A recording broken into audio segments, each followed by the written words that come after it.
नमस्कार दोस्तों, स्वागत है आपके अपने YouTube चैनल संस्कृत अड्डा पर। दोस्तों, आज की जो वीडियो इसमें हम करने वाले हैं, आपका संस्कृत का कोई सा भी एग्जाम हो तो आपके सभी एग्जामों के लिए महत्वपूर्ण क्वेश्चन आज की वीडियो में हम यहाँ पर लेकर आए हैं। सभी के सभी महत्वपूर्ण क्वेश्चन हैं और इसी प्रकार के क्वेश्चन आपको एग्जाम में देखने को मिलेंगे, क्योंकि पहले जो एग्जाम हुए हैं ऐसे ही क्वेश्चन एग्जामों में उनमें पूछे गए हैं। तो ये आपके सभी एग्जामों के लिए महत्वपूर्ण है, चाहे इसमें आपका यूजीसी नेट का है, DT+ भी है, या फिर कह सकते हैं यूपी वाला है, राजस्थान का टेट है, या जो वैकेंसी निकली हुई है, मतलब कोई सा भी आपका संस्कृत का एग्जाम हो तो ये क्वेश्चन आपके सभी एग्जाम के लिए महत्वपूर्ण है। तो जिसमें हमारा यहाँ पर पहला क्वेश्चन है, क्वेश्चन आ जाता है शौनक शाखा से। शौनक शाखा केन वेदेन संपृक्तः, सामवेदेन, ऋग्वेदेन, अथर्ववेदेन, यजुर्वेदेन। 4 वेद होते हैं आपके, ऋग, यजु, साम, अथर्ववेद, जो कि यहाँ पर ये दिए गए हैं, ये 4 होते हैं। तो ये शौनक शाखा आती है। अब ये इनमें से कौन से में से ली गई है? तो इस शौनक शाखा का जो संबंध है ये आपका रहेगा अथर्ववेद। अथर्ववेद जो है इसमें से ली गई है। पहले जो अथर्ववेद जो था इसमें 9 शाखाएँ था, 9 शाखाएँ थी इसमें, लेकिन इस समय जो है सिर्फ 2 ही शाखाएँ उपलब्ध है, पिपलाद और शौनक शाखा। तो ये इस समय 2 हैं, तो ये दोनों ही एग्जाम की दृष्टि से महत्वपूर्ण है। और अथर्ववेद जो है इसका नाम पड़ा था अथर्वा ऋषि के नाम पर। नेक्स्ट हमारा क्वेश्चन आ जाता है, गोफत ब्राह्मण कम वेदम अवलंबते, यजुर्वेदम, ऋग्वेदम, सामवेदम या अथर्ववेदम। ये गोफत ब्राह्मण जो है किस वेद में आता है, मतलब कौन से वेद में से ये लिया गया है? तो यहाँ पर अगर हम गोफत ब्राह्मण की बात करते हैं तो ये जो आपका अथर्ववेद है, अथर्ववेद, ये इसमें आता है। इसमें सिर्फ एक ये अकेला ही ब्राह्मण है, गोफत ब्राह्मण। नेक्स्ट है त्रिष्टुप छंदसी कति अक्षराणि सन्ति। सबसे पहला आपका गायत्री मंत्र होता है जिसमें 24 होते हैं। तो गायत्री, उष्णी, कनुष्टुप, वृत्ति, पंक्ति, त्रिष्टुप, जगति, ऐसे होते हैं। अब ये जो त्रिष्टुप है इसमें कितने अक्षर होते हैं? द्वा त्रिंशत्, एकादश, चतुः चत्वारिंशत्, षट् त्रिंशत्। तो कितने होते हैं इसमें? तो कितने होंगे अब देख ही सकते हैं आप यहाँ पर, क्योंकि गायत्री जो है इसमें 24 होंगे। उसके बाद उष्णिक में 28, अनुष्टुप में 32, वृत्ति में 36, पंक्ति में 40, त्रिष्टुप में 44। तो कितने होते हैं इसमें? 44, चतुः चत्वारिंशत्। नेक्स्ट आ जाता है हमारा वरुणदेव है। तो आचार्य यास्क ने जो देवता जो थे इनको 3 भागों में बांटा था, जैसे कि हमने इनसे पहले वीडियो में भी जो आपको बतलाया था। पृथ्वी, अंतरिक्ष, 2 स्थानीय देवता, ऐसे बटे हुए थे।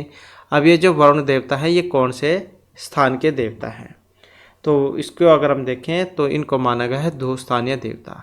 तो सूर्य, विष्णु, वरुण, ये हमने पढ़े थे। कौन कौन से हैं 2 स्थानीय देवता? तो 2 स्थानीय में एक तो वरुण ही हो गए, और एक मित्र भी आ जाते हैं इसमें, मित्र। और कौन से? सूर्य, और इससे पिछले वाली वीडियो में हमने आपको विष्णु भी बताया था, वो भी 2 स्थानीय देवता हैं। और इसके अलावा धऊ, ये। तो ये जो आपके 2 स्थानीय देवता हैं। और अंतरिक्ष वाले में हमने आपको बताया था इंद्र, रुद्र, वायु। और पृथ्वी स्थानीय में बताया था पृथ्वी, अग्नि, बृहस्पति, सोम। तो इस प्रकार से जो ये देवता हैं। अगला क्वेश्चन है, वेद अंगेषु शिक्षा उपमीयते। वेद के 6 अंग हमने आपको बतलाए थे, शिक्षा, कल्प, व्याकरण, 34 छंद, ये वाले। तो वेद के अंग में जो शिक्षा है, शिक्षा की उत्पत्ति किससे हुई थी वेद पुरुष की? हस्तेन, पादेन, चक्षुषा या फिर घ्राणेन। तो शिक्षा घ्राणम तो वेदस्य है, नाक से हुई थी, तो घ्राण से हो जाएगा। तो वेदांगों में शिक्षा को घ्राण मतलब नाक की संज्ञा दी गई है। नेक्स्ट है, माँ नो नी कह पुरुषात्मा नमस्ते। ये जो यहाँ पर मंत्र के अंदर से लाइन है, अब ये किस समासूक्त से है? शर्मापणि समासूक्त, पूर्वा उर्वशी समासूक्त, यम यमी या फिर विश्वामित्र नदी समासूक्त में से। तो कौन से सूक्त में से ली गई है ये? तो इसका जो संबंध है ये विश्वामित्र नदी समासूक्त जो उसमें से ली गई है। ऋग्वेद का जो 3रा मंडल है इसका 33वां सूक्त है।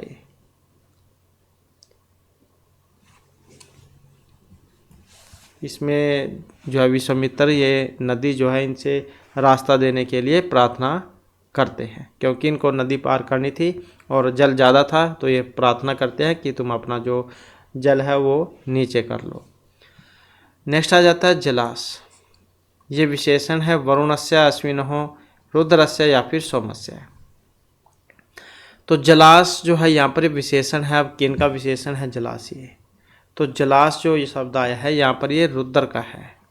किन का है? रुद्र देवता जो है उनका विशेषण है। और कौन से स्थानीय देवता थे? अभी हमने पढ़ा ही था, तो ये थे अंतरिक्ष स्थानीय देवता। नेक्स्ट है ऋग्वेदस्य नवम मंडले देवता नाम। अग्निसूची, अग्निसोमौ, अग्निपावका या पावन सोम है। तो नौवां मंडल आप समझ सकते हैं, यहाँ पर 10 मंडल हैं टोटल 10। तो 9वें मंडल किस देवता की स्तुति हुई है? कौन से देवता हैं इसमें? तो ऋग्वेद के 9 मंडल के देवता जो उनका नाम है पवमान सोम। ये वाले 10 मंडल हैं ऋग्वेद में, 1028 सूक्त है और 10,552 मंत्र हैं। अगला क्वेश्चन है हमारा, उवटो अस्ति भाष्यकार है। उवट जो भाष्यकार है ऋग्वेद के, शुक्ल यजुर्वेद के, अथर्ववेदस्य या फिर सामवेदस्य। तो उवट किसके भाष्यकार माने गए हैं? तो उवट जो है ये शुक्ल यजुर्वेद के भाष्यकार हैं, क्योंकि यजुर्वेद 2 भागों में बटा हुआ था, शुक्ल में और कृष्ण यजुर्वेद में। तो जो शुक्ल यजुर्वेद है इसके यहाँ पर माने गए हैं उवट। और ऋग्वेद के कौन हैं? तो ऋग्वेद के है स्कंद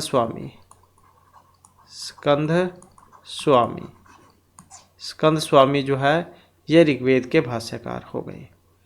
सामवेद के माधव ये हो गए, और अथर्ववेद के सायण ये हो गए।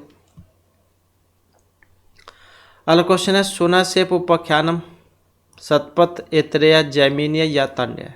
तो सुनसेप आख्यान जो है ये आता है, तो किस में आता है सुनसेप आख्यान? तो सुनसेप जो आख्यान आता है ये आएगा ऐत्रेय ब्राह्मण में। और ऐत्रेय ब्राह्मण किस में है? तो यह है ऋग्वेद में। तो ऐत्रेय ब्राह्मण किस में है? ऋग्वेद में है। नेक्स्ट क्वेश्चन है, ऋग्वेदस्य प्रथम मंडलस्य ऋषि अस्ति। ऋग्वेद के प्रथम मंडल जो इसके ऋषि थे वशिष्ठ, विश्वामित्र, मधुसूदन, अगस्त्य। कौन है? पहला ही मंडल का पहला सूक्त कौन सा था? अग्नि सूक्त। यही है ऋग्वेद का पहले मंडल का पहला सूक्त अग्नि। अब इसके जो ऋषि हैं, देवता तो वही होते हैं जिसके ऊपर जब मंत्र होता है, मतलब सूक्त होता है, जैसे अग्नि है तो अग्नि देवता हो जाएंगे। ऋषि अलग अलग है। तो कौन थे इसके ऋषि? ये वाले थे, मधुसूदन।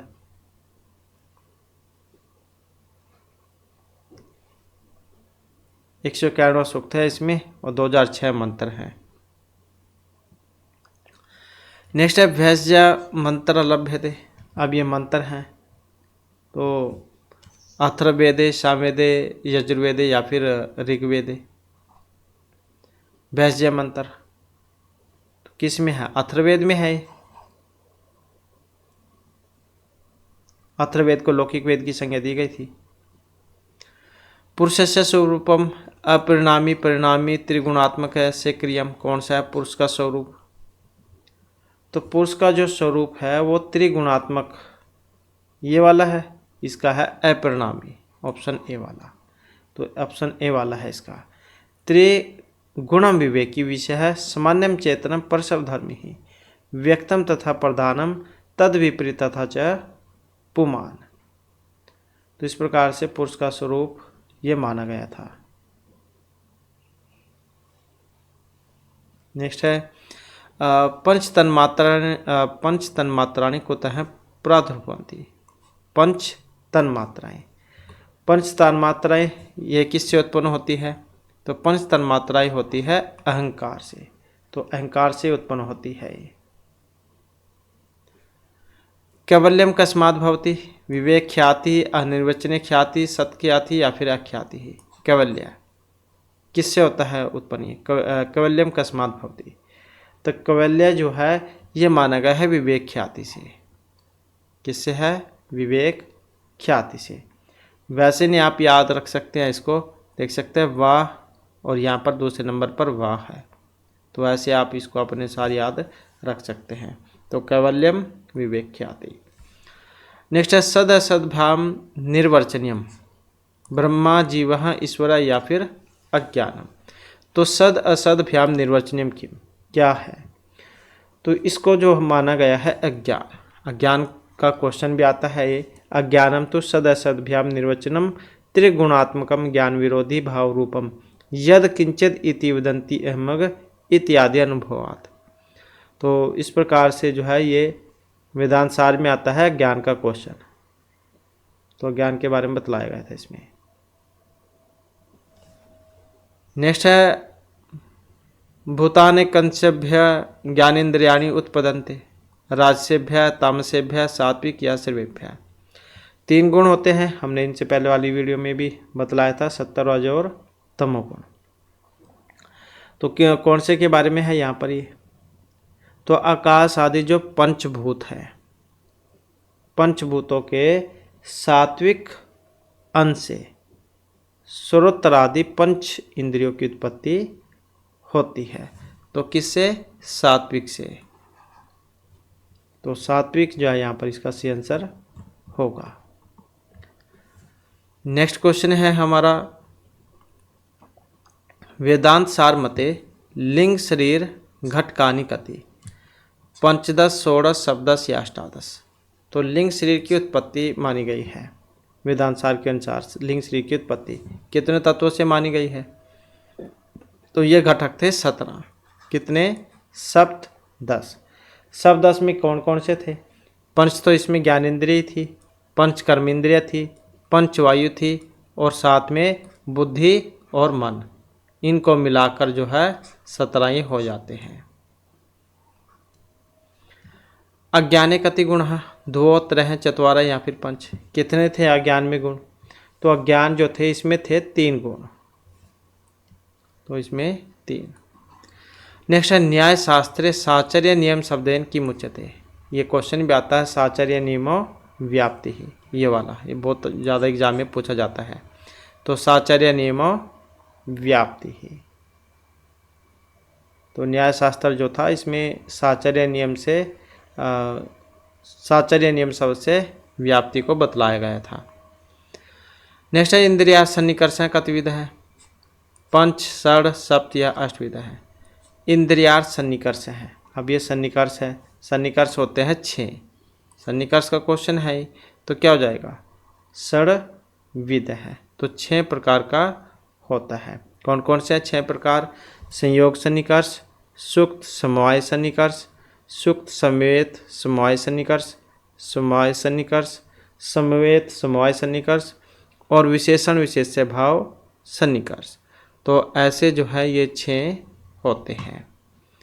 अगला क्वेश्चन है अनुमिति ही कस्मात् अनंतरम जायते परामर्शात् पद ज्ञानात् व्याप्ति ज्ञानात् या सादृश्य ज्ञानात्। तो अनुमिति कस्मात् अनंतरम जायते, तो अनुमिति जो है इसको माना गया है सदृशता ज्ञान से, मतलब सादृश्य ज्ञान जो है इससे उत्पन्न होती है।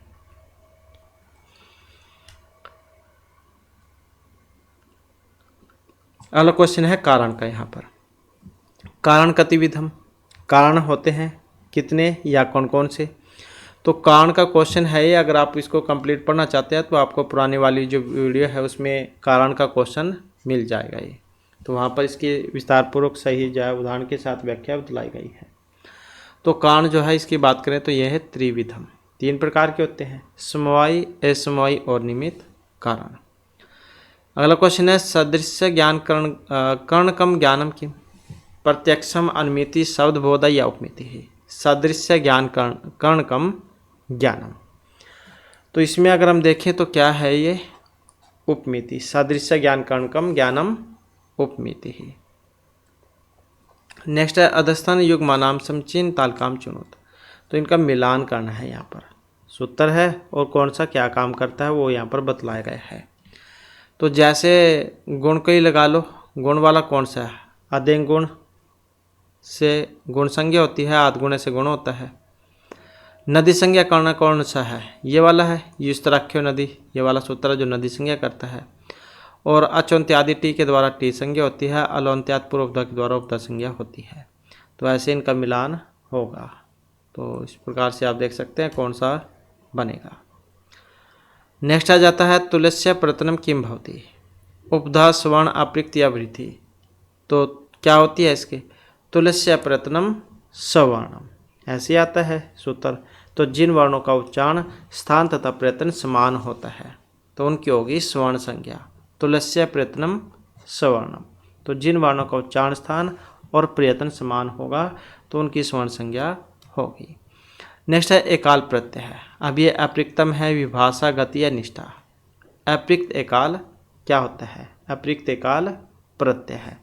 प्रत्यय को छोड़कर एक अल स्वर मात्र को अपृक्त कहते हैं। जैसे कि ये सु हो गया, सु है, अब ये ऊ है, ऊ का लोप होकर सा बचेगा। ऐसे ही ती है, इसी का लोप होकर ता बचेगा। ये वाले होते हैं। तो अपृक्त एकाल प्रत्यय है, प्रत्यय को छोड़कर एकाल मात्र को अपृक्त कहते हैं। तो ये अपृक्त एकाल प्रत्यय है। इसके बाद है इदुद्वेद द्विवचनम। ये क्या करेगा? प्रातिपदिक, नदी, स्वर्ण, परिगृह, क्या कौन सी संज्ञा करता है, क्या काम करता है? इदुद्वेद द्विवचनम परिगृहम। दीर्घ इकारांत, दीर्घ उकारांत, एकारांत द्विवचन की परिगृह संज्ञा होती है। तो क्या करता है? परिगृह संज्ञा। अमी, ईसा, ये वाले जो इसके उदाहरण हैं जो बहुत ज़्यादा एग्जाम में पूछे भी जाते हैं। ये वाले अमी, ईसा, ये वाले। स्वर्ण वाला तो हमने ऊपर कर ही लिया, तुलस्य प्रतरम स्वर्णम वाला, ये इस तरह के नदी वाला हो गया। और यह अर्थवाद धातु प्रत्यय प्रातिपदिकम, उसमें वो वाला भी सूत्र लग जाता है। इसमें कृतदि समास वाला भी लग जाता है प्रातिपदिक में। नेक्स्ट आ जाता है अधो निर्देष्टेषु स्पर्श है। अब ये आपके उच्चारण स्थान है। अब स्पर्श को क्या कह देते हैं? स्पृष्ट भी कह देते हैं, स्पर्श भी कह देते हैं, और एक और जो काद्यम अवसाना वो भी कह देते हैं इसको, स्पर्श को। तो कौन सा है यहाँ पर? का से लेकर कुवरक, चवरक, ट्वरक, त्वरक, पुवरक, ऐसे का से लेकर माँ तक जो होते हैं तो ये होते हैं 25। इनको काद्यम अवसाना स्पृष्ट वर्ण कहा जाता है। तो कौन सा है इसमें? यही वाला है, क्योंकि ये तो अंतस्थ हो गया, यह अलावा ये इच्युसनम वाला हो गया, और ये तुलस्य प्रतनम वाला हो गया, मतलब ले तुलसनम दंता, तो मतलब ये अलग है। नेक्स्ट है इच्युसनम। अब वही आ गया यहाँ पर, ई, च्वरग, य और सा, ये जहाँ पर भी होंगे तो इनका उच्चारण स्थान कहाँ से होगा? तालु से। तो कहाँ से होगा? तालु से इनका उच्चारण होगा। नेक्स्ट है यहाँ पर मिलान करने का। तो मिलान करना है यहाँ पर सूची 1 को 2 के साथ। अब मिलान करने में देख लेते हैं यहाँ पर इसका कौन सा बनेगा। अब स्पर्श वर्ण स्पृष्ट भी कह देते हैं इनको। तो कौन सा है यहाँ पर? का से लेकर माँ तक, जो कि अभी हमने पढ़े ही है कुवरक वाले। स्वर वर्ण, स्वर वर्ण कौन से होते हैं? अच, नो होते हैं। जिह्वामूलम का जिह्वमूल्य होता है, और उसम वर्ण जो होता है उनको सलवर्ण भी कह देते हैं, और उसम वर्ण भी उनको कहा जाता है। नेक्स्ट आ जा, और इसमें आप फिर देख ही सकते हैं कौन सा इसमें बनेगा। इसके बाद है समास शास्त्रीय उपसर्जनम। अब ये द्वितीय निर्दिष्टम, प्रथमा निर्दिष्टम, सप्तमी निर्दिष्टम या तृतीय निर्दिष्टम क्या होता है? समास शास्त्रीय उपसर्जनम। तो इसमें देखें तो क्या है? प्रथमा निर्दिष्टम समास उपसर्जनम, ऐसे सूत्र आता है। ये समास में जो पहले निर्दिष्ट हो उसकी क्या होती है? उपसर्जन संज्ञा। समास में जो पहला निर्दिष्ट हो उसकी उपसर्जन संज्ञा होती है, और उपसर्जन पूर्व सूत्र से पूर्व निपात होता है। अगला क्वेश्चन है सप्तरी से है। इसमें मतलब समास में से है तो विशेषण विशेष्य बहुलम, चार्थिक द्वंद्व, दिक् संख्य संज्ञायाम या दिक् दिगानाम अन्यंतराले, कौन सा वाला सूत्र इसमें लगता है सप्तऋषि में? सप्त मतलब 7 ऋषि, तो कौन सा लगेगा इसमें? दिक् संख्ये संज्ञायाम, ये वाला सूत्र यहाँ पर इसमें लगेगा। समास कौन सा है इसमें? वेरी वेरी इंपॉर्टेंट तो है ही ये, क्योंकि देखने में तो ऐसा लग रहा है कि जैसे सप्तसुर में संख्या आ गई तो द्विगु समास होगा, तो यहाँ पर क्या है इसमें तत्पुरुष समास का प्रयोग हुआ है। तो कौन सा है यहाँ पर तत्पुरुष समास? सप्त चाते ऋषि है, लौकिक हो जाएगा इसका, और सप्तंजस ऋषि जस, ये इसका है लौकिक हो जाएगा, तो ये वाला सूत्र इसमें लगेगा।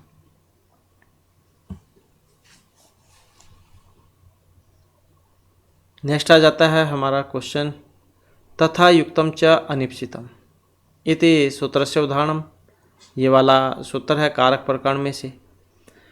ओदनम पस्ति गोम गाम पे है दोगदी अनेकम अग्निर्माणुकम वार्यति ग्राम गच्छन तीनम स्पृष्टि, तो तथा युक्तम च अनिप्सितम, इसका कौन सा उदाहरण है यहाँ पर?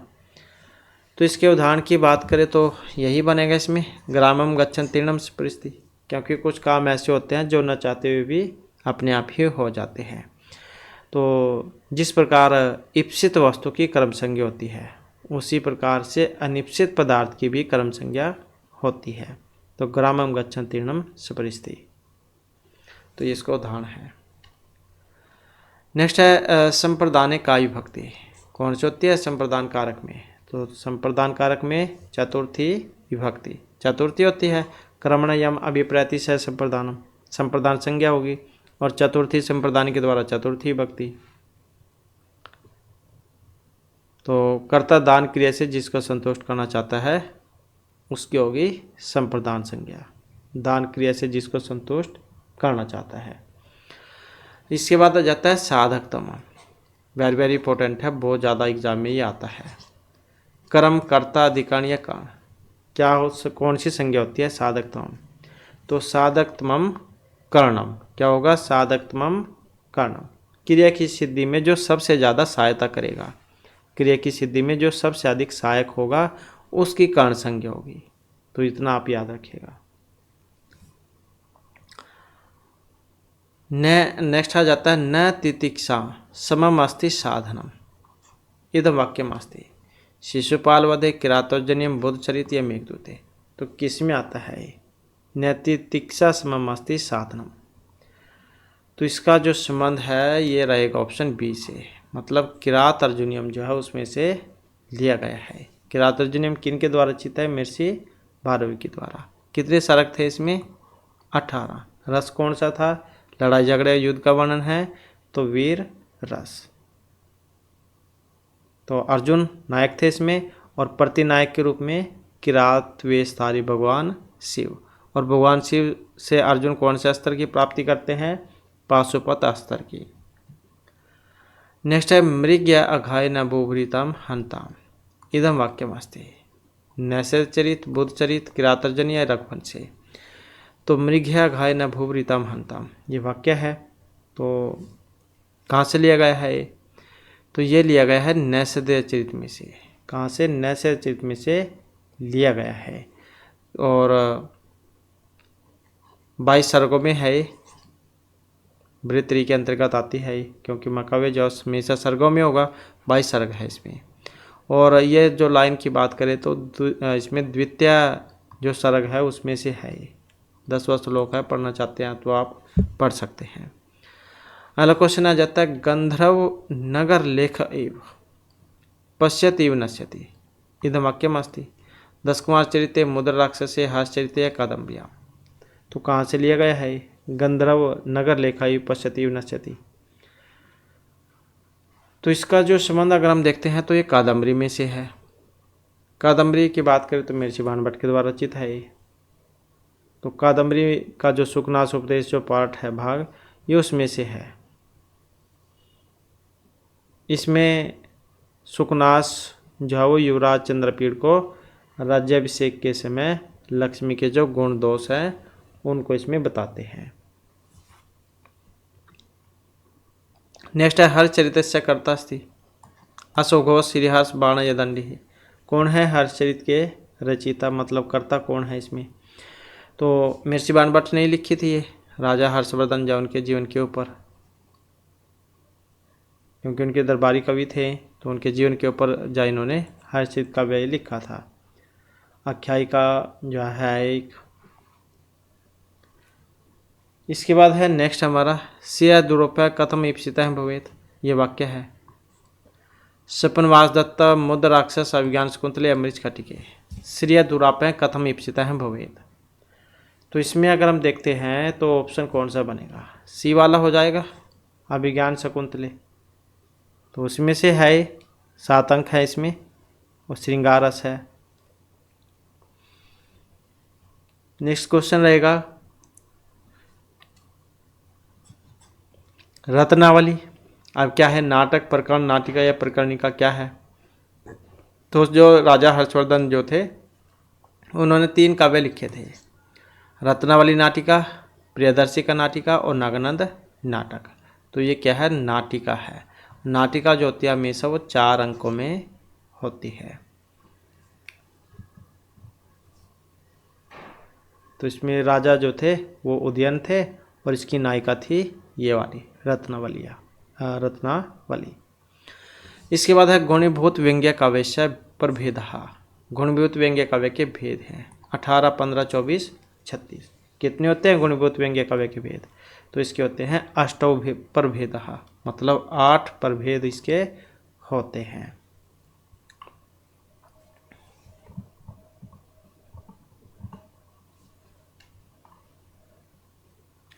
नेक्स्ट है विश्वनाथ मते काव्यम शब्द शब्दार्थ वाक्यम या पदावली। क्या है विश्वनाथ के मत के अनुसार काव्य है।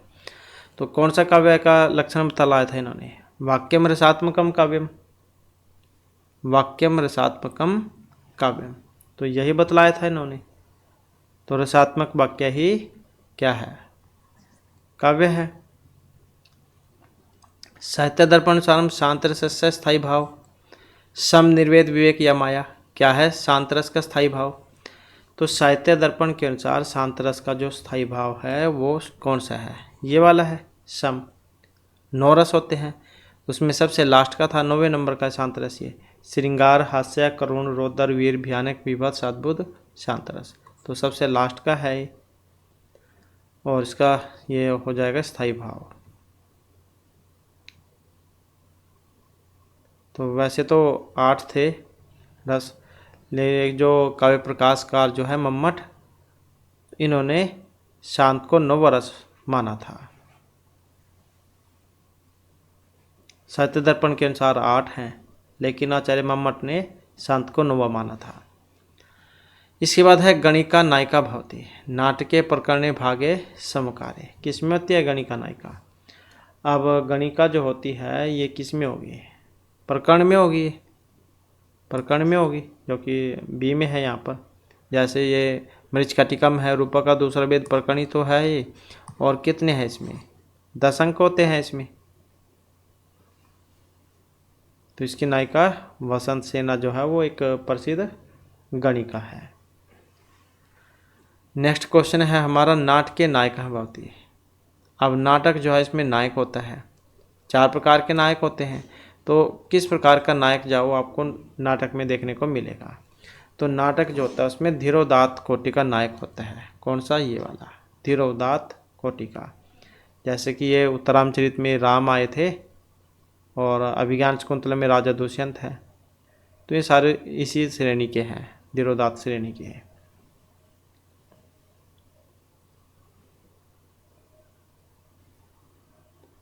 और यहाँ पर उलझ भी जाते हैं, किसी को पता नहीं लगता है। तो जैसे यहाँ पर ता है उत्तर, उत्तर में भी यही आता है ये वाला था। तो उत्तरामचरित में कौन थे नायक, राम है, तो राम आ जाएंगे इसमें। ऐसे ही शकुंतलम में अभिज्ञान शकुंतलम, इसमें भी कौन है नायक, राजा दुष्यंत है, तो वे वाले हो जाएंगे। तो आप कोई भी जो अपने अनुसार याद इसको रख सकते हैं। नेक्स्ट है आत्मस्थ प्रस्थम च इति द्विविधा रस है। अब ये हास्य, विभत्स, अद्भुत, भयानक, तो कौन से रस के बारे में बात हुई थी यहाँ पर। तो आत्मस्थ है, प्रस्थ, चैती द्विविधा, हास्य रस है। तो किस रस की बात हुई है यहाँ पर? हास्य रस की। नेक्स्ट है अभिधा पुच्छम इति व्यवहार्यते। अभिधा व्यंजना लक्षणा तात्पर्याख्यावृत्ति। तो कौन सा अभिधा पुच्छम व्यवहार्यते ही? तो ये माना गया है लक्षणा सब शक्ति।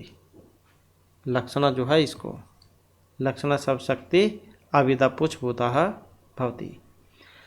नेक्स्ट है युग्मकम काव्यम भवति। गद्यम, चंपू, पद्यम या नाटकम। कौन सा युग्मक काव्य? तो युग्मक काव्य जो है वो माना गया है इसको चंपू काव्य को, क्योंकि चंपू काव्य जो होता है वो गद्य भाग जो और पद्य भाग है, ये वाला और ये वाला, इन दोनों का मिश्रण है ये चंपू काव्य। जैसे त्रिविक्रम भट्ट का नल चंपू वो वाला। तो इस प्रकार से जो हमारी क्लास में महत्वपूर्ण क्वेश्चन थे। नेक्स्ट वीडियो की इसमें आपके लिए नए जो महत्वपूर्ण क्वेश्चन हम लेकर आएंगे। और हमारे साथ अंत बनाने के लिए धन्यवाद।